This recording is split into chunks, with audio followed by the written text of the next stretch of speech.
clinical psychology, it's 12 to 16%, and it's basically two chapters, disorders and treatment. Let's take a quick look at disorders first. First, on disorders, be aware of how to the difference between a disorder and just being odd. A disorder is something that's unjustifiable, maladaptive, that's bad for you.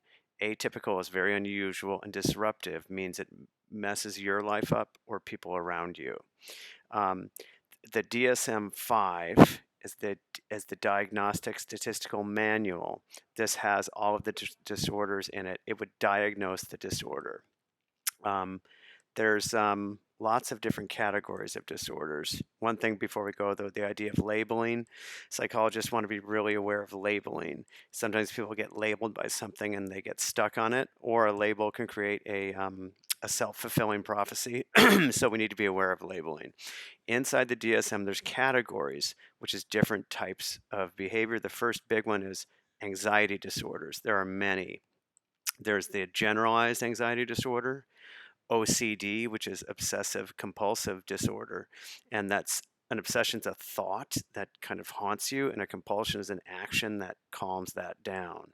And that's OCD. They're big on the rituals, often the things like washing hands, things like that.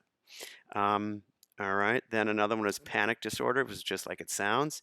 You have anxiety that makes your heart pound, that makes you think, oh my God, what's happening? It makes the anxiety stronger. It can be a cycle. PTSD is post-traumatic stress disorder.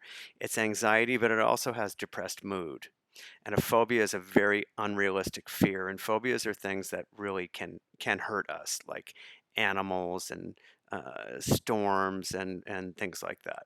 A famous one is agoraphobia. That's where people are afraid to leave their house. That comes up a lot. All right.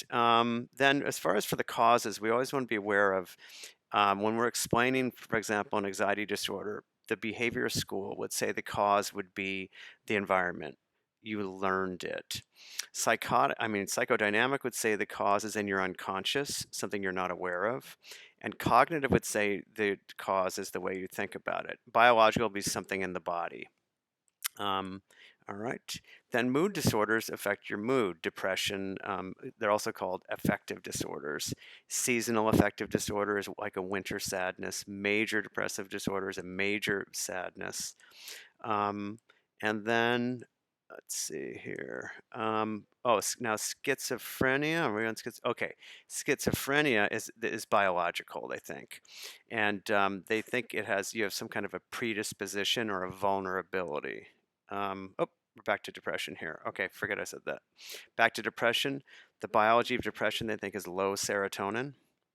You could have a cognitive cause if you think very pessimistic thoughts or self-defeating thoughts. That'd be a cognitive cause.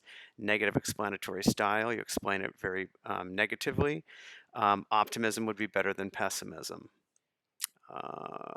Okay. Psychodynamic would say you're depressed because of an unconscious reason, specifically unconscious anger would be how they would explain depression. Behavioral people, it's always the same theme here. It'd be from the environment. So behavioral people said you'd be depressed because of your environment. Maybe it was modeled or just your environment was depressing. Let's see here. So I got a lot of stuff on here. All right, bipolar is, they used to call it manic depression. Go way, way high and then very, very low. Mania is a high mood. Depression would be a low mood. Van Gogh probably had it. There we go. Now schizophrenia is a thought. Okay, so anxiety disorder is you're nervous.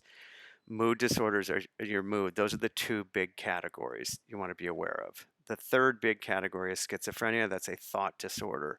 Psychotic means you've broken from reality.